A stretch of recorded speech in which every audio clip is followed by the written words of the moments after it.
وسارعوا، اور ایک دوسرے کے مقابلے میں جلدی کرو اللہ کی بخشش اور اس کی جنت کی طرف،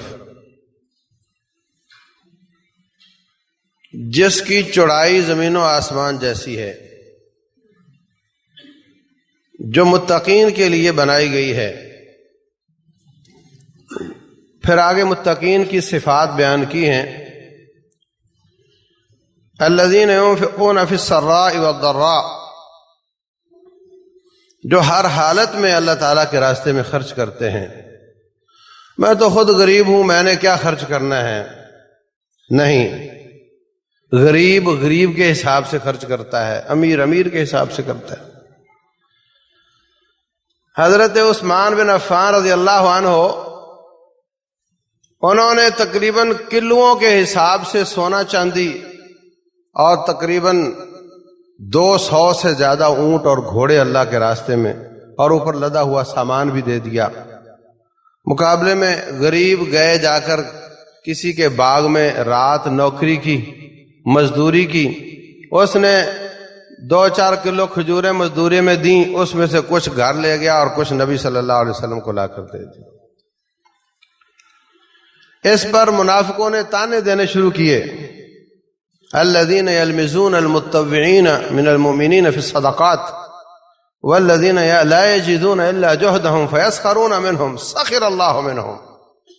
فرمایا وہ محنت مزدوری کر کے تھوڑا بہت لا کر صدقہ دیتے ہیں تو یہ منافق ان کو مذاق کرتے ہیں، تیری 4 کھجوروں سے تو مار کا فتح ہو ہی جائے گا۔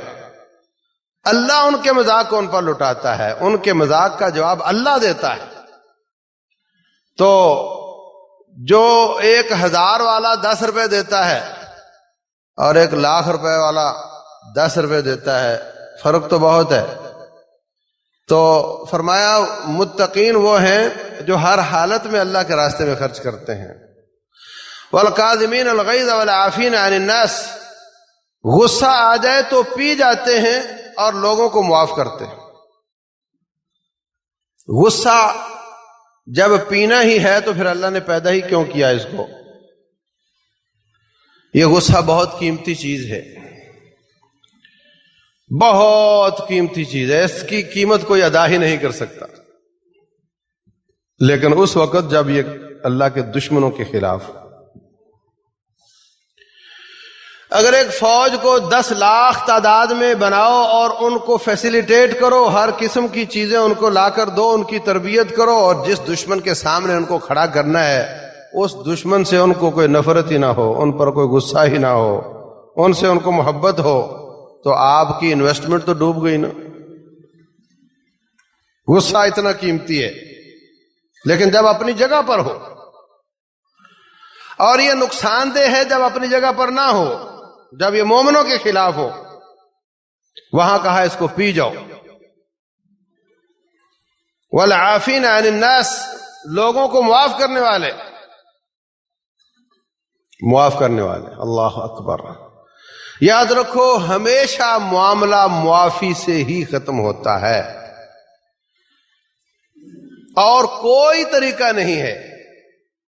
اس لیے کہ جو ظالم ہے وہ بھی بس اوقات اپنے آپ کو مظلوم ہی سمجھ رہا ہوتا ہے، بس اوقات اپنے ظلم کو جسٹیفائی کر رہا ہوتا ہے کہ میں نے ٹھیک ہی کیا ہے، حالانکہ وہ ظالم ہوتا ہے، اور مظلوم بھی اپنے آپ کو مظلوم ہی سمجھ رہا ہوتا ہے۔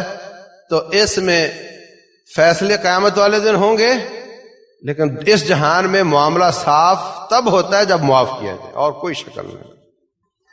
بندے کا بندے سے معاملہ ہو یا بندے کا رب سے معاملہ ہو، معافی کے بغیر کوئی چارہ نہیں، معاملہ صاف نہیں ہو سکتے۔ اگر آپ کہیں کہ نہیں میں تو معاف نہیں کرتا، تو پھر رب ذوالجلال کے دربار میں پیش ہونا پڑے گا۔ معاف کر دیا، پیش ہی نہیں ہونا پڑے گا۔ اللہ تعالیٰ سے معافی مانگ لی، بندوں سے بھی معافی مانگ لی، کھاتا صاف ہو گیا، اب اس کو پیش کرنے کی کیا ضرورت ہے؟ اور اگر کہے کہ نہیں میں تو اپنا حساب وہاں جا کر لینا چاہتا ہوں، تو حساب لوگے تو دربار میں کھڑا ہونا پڑے گا۔ یہ کوئی چھوٹی بات ہے؟ وہاں جیتتے ہو یا لینے کے دینے پڑ جاتے ہیں، یہ بات کی بات ہے، جانا تو پڑے گا نا۔ اس لیے معافی سے اچھی بات کوئی نہیں۔ اللہ اکبر، فرمایا والکاظمین الغیظ، غصے کو پی جانے والے۔ رسول اللہ صلی اللہ علیہ وسلم فرماتے ہیں جو شخص ایسی جگہ پر غصہ پیے جہاں وہ اپنا غصہ نکال سکتا تھا، اگر بچے کو بڑا تھپڑ مار دے تو بچہ غصہ نہیں نکال سکتا، اس کو تو پینا ہی پڑے گا۔ اگر بچہ بڑے کو گالی دے دے، اب وہ بڑا غصہ نکال سکتا ہے۔ فرمایا اگر اس جگہ پر غصہ پی جاؤ جہاں تم غصہ نکال سکتے تھے تو قیامت والا دن ہوگا، رب ذوالجلال والاکرام ساری کائنات کے سامنے آپ کا نام لے گا۔ ادھر آؤ، بلایا جائے گا، اللہ تعالی جنتیوں کے سامنے ساری جنت کی حوریں کھڑی کرے گا، فرمایا ان میں سے تم غصہ پی جانے والے پہلے پسند کر لو، جو بچ جائیں گی وہ باقی جنتیوں کو دے دیں گے۔ حور نہ بھی ملے، پسند نہ بھی ملے، یہ کوئی چھوٹی سعادت ہے کہ اللہ تعالیٰ بلا کر کہے کہ میں تجھے کچھ دینا چاہتا ہوں، شاباشی کہہ دے۔ سٹیج پر بلا لیا جائے، کسی کا نام پکار دیا جائے عزت اور احترام کے ساتھ، اور ساری کائنات سن رہی ہو، یہ کوئی چھوٹی سی بات ہے۔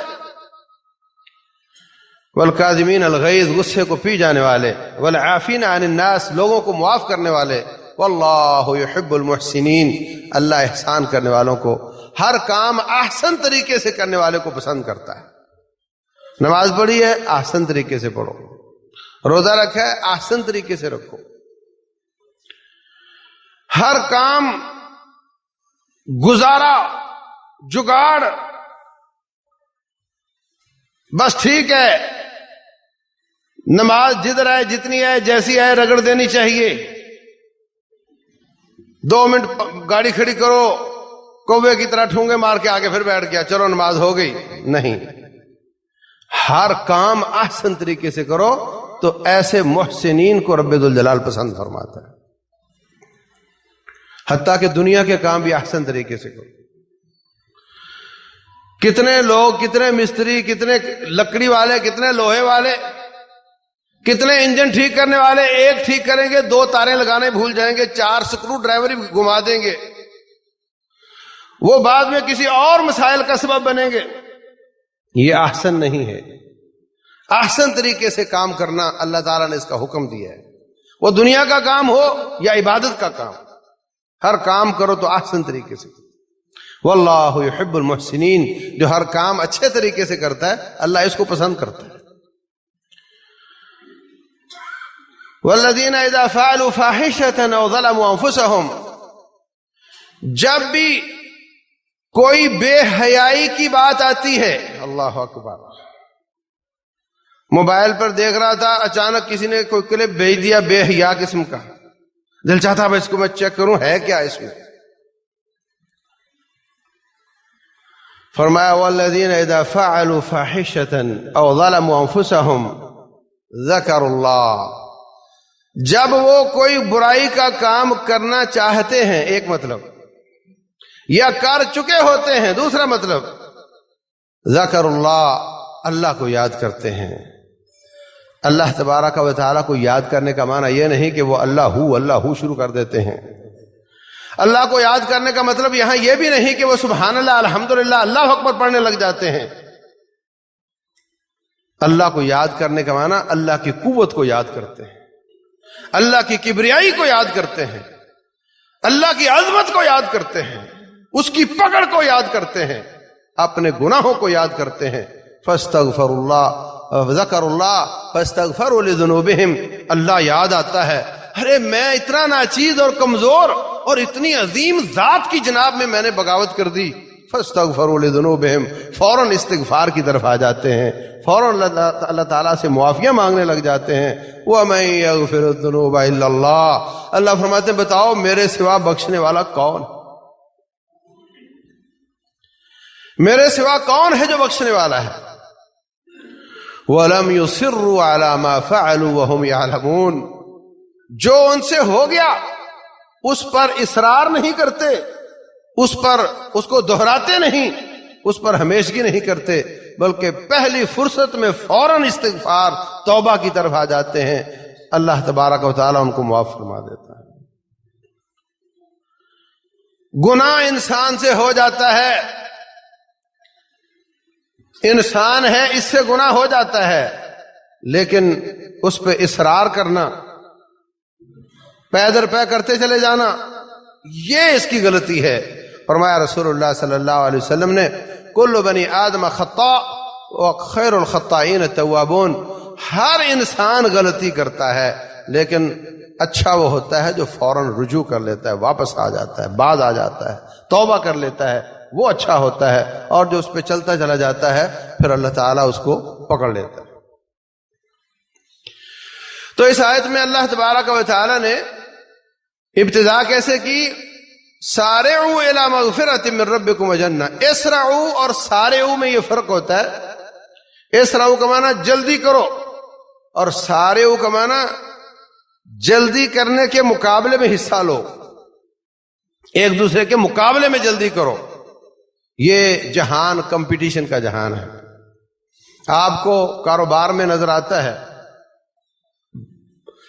کہ مقابلہ بازی چلتی ہے، فلاں کی فیکٹری پیچھے رہ جائے، میری آگے چلی جائے، اس کا مال تھوڑا بکے، میرا زیادہ بکے،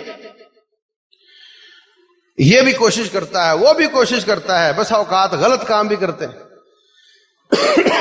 اس کے سیل مین کو زیادہ تنخواہ دے کر خرید لیا، اس کا انجینئر اور اس کا نسخہ خرید لیا زیادہ پیسے دے کر، یہ غلط کام ہے، مگر کرتے ہیں مقابلہ بازی کے لیے۔ اگر وہ کسی طریقے سے فیکٹری قابو نہ آئے اور وہ مقابلہ کرتی رہے تو پھر اس کو کئی گنا قیمت دے کے ویسے ہی خرید لیتے ہیں تاکہ میرے مقابلے میں کوئی نہ ہو۔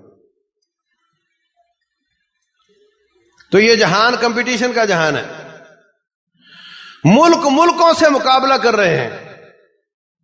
امریکہ گاڑی بناتا ہے، جاپان گاڑی بناتا ہے، کون اچھی بناتا ہے، کون کس کی میں کیا نقص ہے، ایک دوسرے کا مقابلہ ہے۔ پھر جاپان کے اندر کمپنیوں کا آپس میں مقابلہ ہے، پاکستان میں مقابلے بازی ہے، دکاندار دکاندار سے مقابلے کرتے ہیں، اشخاص اشخاص سے، جماعتیں جماعتوں سے، سیاسی سیاسیوں سے، دینی جماعتوں سے مقابلہ کرتے ہیں، اور ایک دوسرے کو اپنے آپ کو مقابلے میں سمجھتے ہیں۔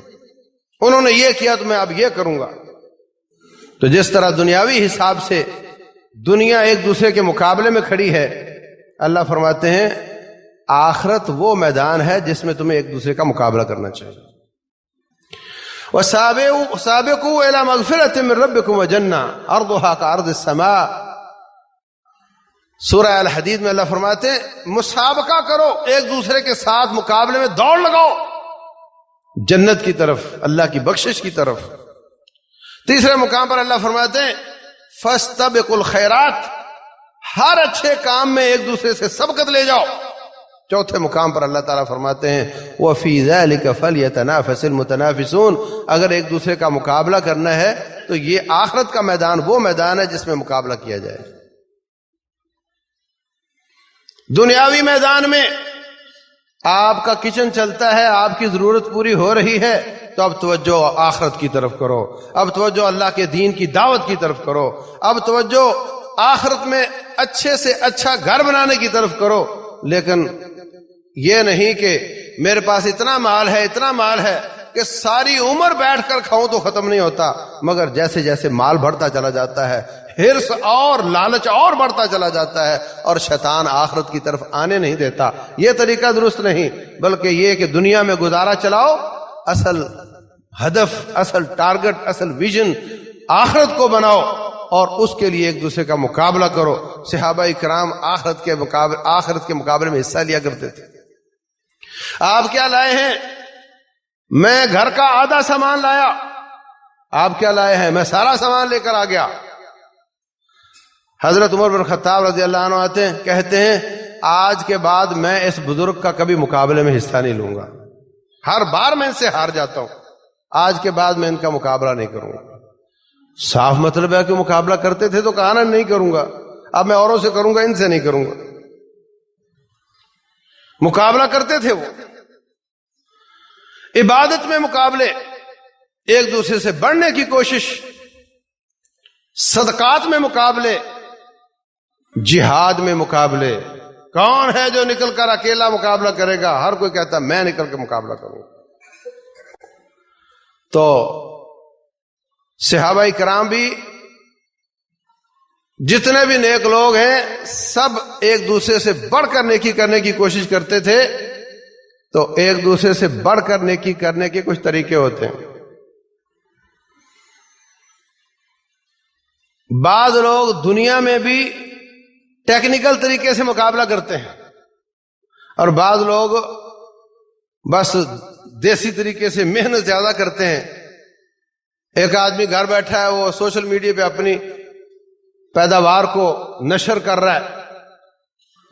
دوسرا آدمی گلی گلی جا کر محنت کر رہا ہے، اس کے پسینے بھی زیادہ بہ رہے ہیں، وہ محنت بھی زیادہ کر رہا ہے، لیکن اس کی پیداوار زیادہ نہیں بکے گی. لیکن جو گھر بیٹھا ٹیکنیکل طریقے سے کر رہا ہے، اس کی پیداوار زیادہ بکے گی. تو اگر آپ بیٹھیں اور سجدے پہ سجدہ اور نفل ہی پڑھتے چلے جائیں، روزے ہی رکھتے چلے جائیں، یہ بھی طریقہ ہے مقابلہ جیتنے کا. لیکن اگر آپ ٹیکنیکل طریقے سے مقابلہ کریں گے تو اس کا اور اس کا کوئی مقابلہ نہیں ہے. صدقہ، سب لوگ صدقہ کرتے ہیں، لیکن یہ بہت کم لوگ سوچتے ہیں کہ میرے صدقے کا اچھا ریٹ کہاں لگے گا. آپ نے موٹر سائیکل بیچنی ہو تو آپ، ایک شخص کہہ رہا ہے کہ میں کل لاؤں گا مگر میں 40,000 دوں گا، دوسرا کہتا ہے میں آج نقد دیتا ہوں 35,000. کس کو دو گے؟ ہاں، وہ ایک دن کا کیا ہوتا ہے، انتظار کر لیتے ہیں، جہاں اچھا ریٹ لگے گا میں وہاں دوں گا. ایک شخص کبوتروں کو دانہ ڈالتا ہے، اجر سے محروم تو نہیں ہے، ہاں نا. ایک شخص جانوروں کو گوشت کھلاتا ہے. رسول اللہ صلی اللہ علیہ وسلم فرماتے ہیں فی کل کبد رطب اجر، ہر زندہ چیز کو کھلانے میں اجر ملتا ہے. لیکن یاد رکھو، ایسی چیزوں کو پالنا جن کو قتل کرنے کا حکم ہے، یہ زیادتی کی بات ہے. رسول اللہ صلی اللہ علیہ وسلم فرماتے ہیں 5 چیزیں جہاں ملیں، حرم میں ہوں یا حرم سے باہر ہوں، ان کو قتل کر دیا کرو. چوہا ہے اس میں، چیل ہے اس میں، کوا ہے، یہ آپ کی چھپکلی ہے. تو اگر آپ جناب گوشت لا کر کے چیلوں کو ڈالنا شروع کر دیں، صدقہ ہے اس کے سر پہ گھماؤ اور چیلوں کو کھلا دو، تو آپ ایسی چیز کو پال رہے ہیں جس کو قتل کرنے کا حکم ہے.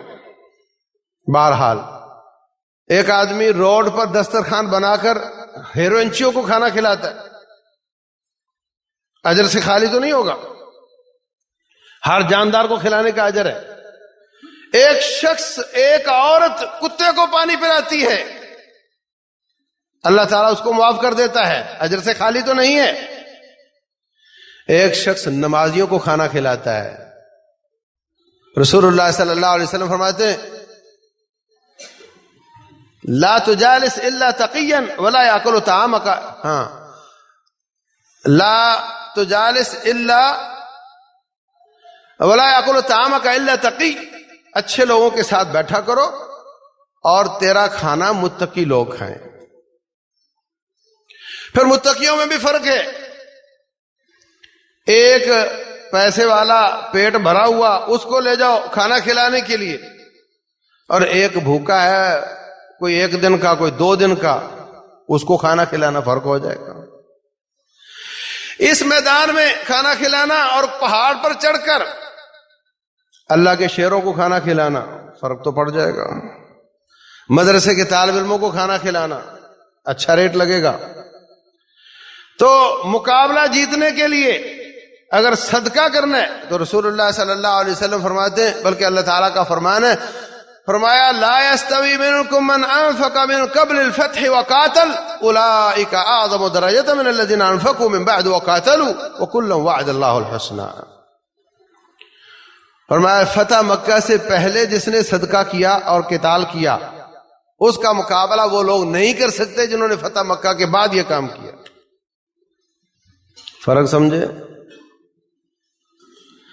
جنہوں نے فتح مکہ سے پہلے جب مسلمان پریشان تھے اس وقت جہاد میں حصہ لیا، قتال کیا یا فنڈ دیا، صدقہ کیا، اس کا مقابلہ وہ لوگ نہیں کر سکتے جنہوں نے فتح مکہ کے بعد یہ دونوں کام کیے. تو ثابت ہوا جب حاجت شدید ہو اس وقت آپ کے صدقے کا ریٹ زیادہ لگے گا. اچھا لوگ کیا کرتے ہیں جی بیمار ہے تو بکرا ذبح کر دو،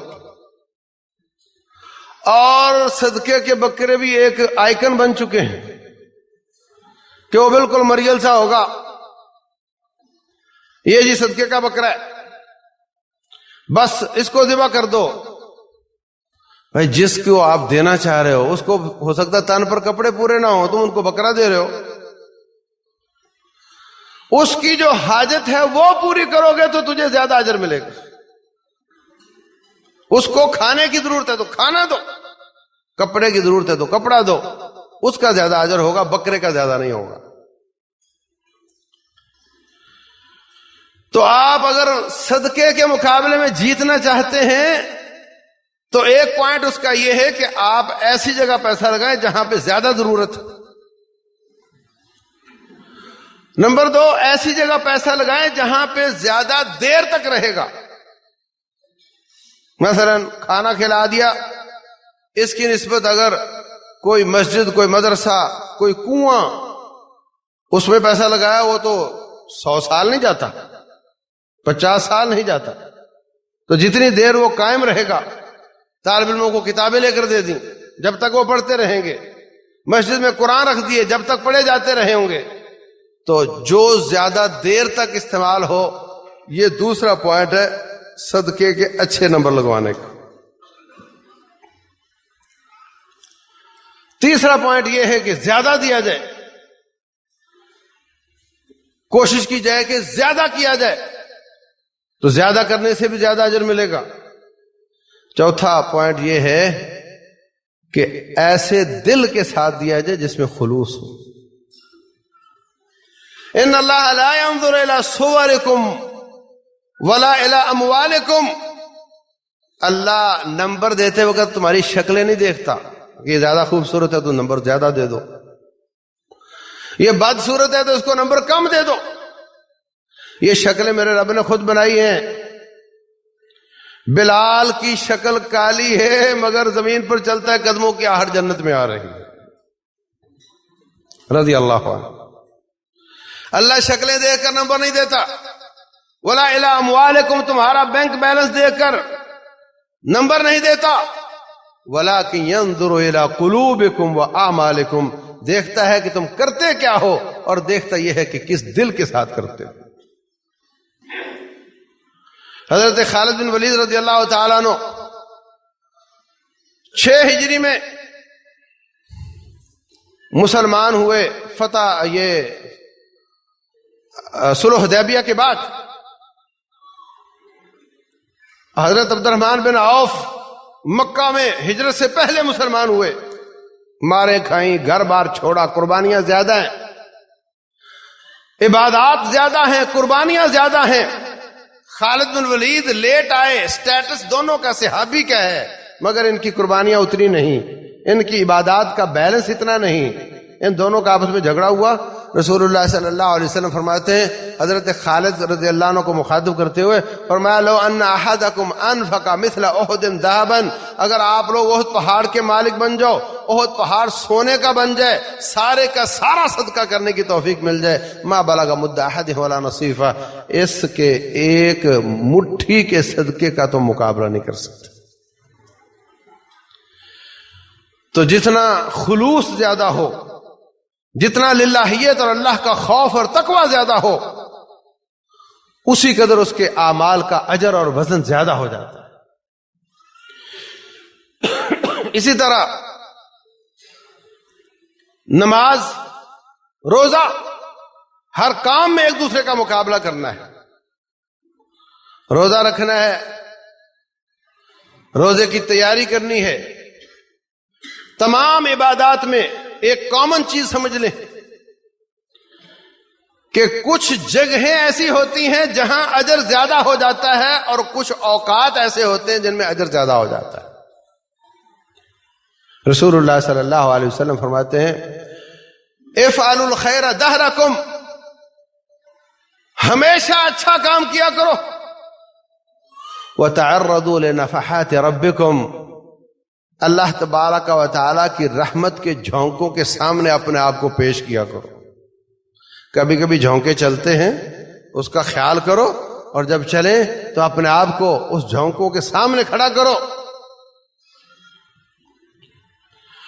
فرمایا اگر تمہیں وہ رب کی رحمت کے جھونکے مل گئے تو قیامت تک کبھی بدبختی نہیں آئے گی، سعادتیں ملیں گی.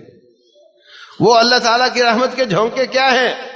کچھ زمان ہیں، کچھ مکان ہیں، کچھ اوقات ایسے ہیں، کچھ جگہیں ایسی ہیں جن میں اللہ تبارک و تعالیٰ کی رحمتیں زیادہ ہو جاتی ہیں. اب حرم پاک ہے مکہ والا، فرمایا اس میں ایک نماز کی 1,00,000 ملتی. اب اگر خلوص زیادہ ہے، باجماعت ہے تو 27 لاکھ ہوئی، خلوص زیادہ ہے تو اور زیادہ ہو جائے گی. تو یہ جگہیں بابرکت ہیں. مسجد نبوی میں 1,000 ملتی ہے، ایک نماز کی 1,000 ملتی. اب وہاں ہر ایک کا جانا ممکن نہیں، کتنے لوگ وہاں جائے بغیر مر جاتے ہیں. تو ان کے لیے اللہ تبارک و تعالیٰ کچھ ایسے اوقات لے کر آتا ہے جس میں ان کے لیے چانس ہوتا ہے، موقع ہوتا ہے. ان اوقات میں اگر نیکی زیادہ کریں تو اللہ تبارک و تعالیٰ ان کو بھی مقابلہ جیتنے کی توفیق دے دیتا ہے. ان میں رمضان مبارک ہے، اس کے لیے محنت کرنا، تیاری کرنا. رمضان کا ہماری زندگی میں آ جانا، اس کو آپ ہلکا نہ سمجھو، بہت بڑی بات، بہت بڑی بات. رسول اللہ صلی اللہ علیہ وسلم کے ساتھ ایک ساتھی اپنا قصہ بیان کرتا ہے، اپنا خواب بیان کرتا ہے سنن ابن ماجہ میں. کہتے ہیں جی میں نے 2 بھائیوں کو خواب میں دیکھا. ایک بھائی 1 سال پہلے مارکے میں شہید ہوا، دوسرا بھائی 1 سال بعد بستر پر فوت ہوا. لیکن میں کیا دیکھتا ہوں کہ جو شہید ہوا وہ نچلے مقام پر ہے اور جو فوت ہوا وہ جنت میں اعلیٰ مقام پر ہے. روٹین میں آپ ہمیشہ جہاد، مجاہدوں اور شہداء کے فضائل بیان فرماتے ہیں. میں نے اس کے الٹ دیکھا ہے. آپ نے یہ نہیں فرمایا کہ یہ تو خواب ہے، خواب میں کیا ہوتا ہے، اصل میں تو وہ اوپر ہی ہے. یہ نہیں فرمایا، اس لیے کہ جو مرنے کے بعد والے خواب ہوتے ہیں وہ اکثر اوقات حق ہی ہوتے ہیں، سچ ہی ہوتے ہیں، کیونکہ مرنے کے بعد کا موت کو یقین کہا گیا ہے. وَاعْبُدْ رَبَّكَ حَتَّى يَأْتِيَكَ الْيَقِينُ، موت یقین ہے. ثُمَّ لَتَرَوُنَّهَا عَيْنَ الْيَقِينِ، موت کے بعد والے سارے واقعات یقینی ہوتے ہیں. فرمایا جو 1 سال لیٹ فوت ہوا، اس 1 سال میں رمضان کے روزے آئے، رمضان کا مہینہ آیا، راتوں کا قیام کیا، دن کے روزے رکھے، اس کی وجہ سے اللہ نے اس کا مقام زیادہ اوپر کر دیا. تو روٹین میں جو شخص بستر پہ فوت ہوا وہ بھی مار کے ہی لڑتا تھا، وہ بھی شہادت کا متلاشی ہی تھا. تو انشاءاللہ اس کو اللہ تعالیٰ نے اس کی کوشش اور اس کی تمنا کی وجہ سے شہادت کا مقام دے دیا ہوگا، اور دوسرے کو مار کے کی شہادت نصیب ہو گئی، اس حساب سے برابر ہوئے، اور 1 سال میں رمضان کے آنے کی وجہ سے اس کا مقام اس سے اوپر ہو گیا. رمضان کا آنا کسی کی زندگی میں یہ کوئی ہلکی بات نہیں ہے، بہت بڑی بات. اس میں اللہ تبارک و تعالیٰ نیکیوں میں اضافہ فرما دیتا ہے. آپ دیکھتے نہیں لوگ نیکیاں زیادہ کرنے لگ جاتے ہیں، گناہوں سے پیچھے ہٹ جاتے ہیں، مسجدیں زیادہ آباد ہو جاتی ہیں. اللہ تبارک و تعالیٰ نے اپنی رحمت کے ساتھ سارے سال میں کوئی ایک مہینہ ایسا نہیں بھیجا جس میں یہ فرمایا ہو کہ اللہ کے دین کے داعی ان کو جیل میں ڈال دو اور شیطانوں تم میری مخلوق کو جتنا چاہو گمراہ کر لو. ایسا کوئی مہینہ نہیں ہے، لیکن یہ اس کی رحمت ہے کہ ایک مہینہ ایسا ضرور بھیجا ہے جس میں شیاطین کو، بڑے بڑے شیطانوں کو باندھ دیا جاتا ہے اور اللہ کے دین کے داعیوں کو موقع دیا جاتا ہے کہ تم میری مخلوق کو میری طرف لے کے آؤ. ہمیں اس مہینے کے لیے تیاری کرنی چاہیے، ہمیں اس کے لیے محنت کرنی چاہیے، اپنے ذہنی طور پہ اپنے آپ کو تیار کرنا چاہیے. جو بھائی مزدور ہیں وہ یہ شعبان میں زیادہ محنت کر کے، زیادہ پیسے کما کر کے رمضان میں چھٹی کر لو. کہتا جی میں مزدور ہوں اور میں روزہ نہیں رکھ سکتا. سارے سال میں اگر کمیٹی ڈال لو، ایک مہینے کی تنخواہ جتنی نہیں ڈلے گی. ایک مہینے کی تنخواہ کتنی ہے؟ 20,000. تو سارا سال اگر 2,000 روپیہ بھی بچائے تو اس مہینے میں چھٹی کر کے روزے رکھ لے. یہ تو کوئی طریقہ نہیں جی میں مزدور ہوں لہذا میں روزہ نہیں رکھ سکتا. اس مہینے کے پیسے کسی سے ادھار پکڑ لو، اگلا سال میں اتار دینا، یا ڈیوٹی رات کی کر لو. جس کو اس طرح ممکن ہو اس طرح کر لے، لیکن یہ بہانے نہیں چلیں گے. اللہ تعالیٰ کے دین کا ایک ستون ہے رمضان کے روزے، اس کو کسی بہانے کے ساتھ ختم نہیں کیا جا سکتا. یہ مزدوریاں آج نہیں ہوئی، یہ پہلے دن سے آ رہی ہیں. صحابہ اکرام بھی مزدوریاں کرتے تھے. تو اس کے لیے محنت کرنا، اس کے لیے کوششیں کرنا. تعرضوا لنفحات رحمت ربکم، اللہ کی رحمتوں کے جھونکوں کے سامنے اپنے آپ کو پیش کرنا تاکہ رب ذوالجلال ہمیں مقابلے میں کامیاب فرمائے. اس کے لیے محنت کریں، اللہ تعالیٰ توفیق دے. وما علینا الا البلاغ.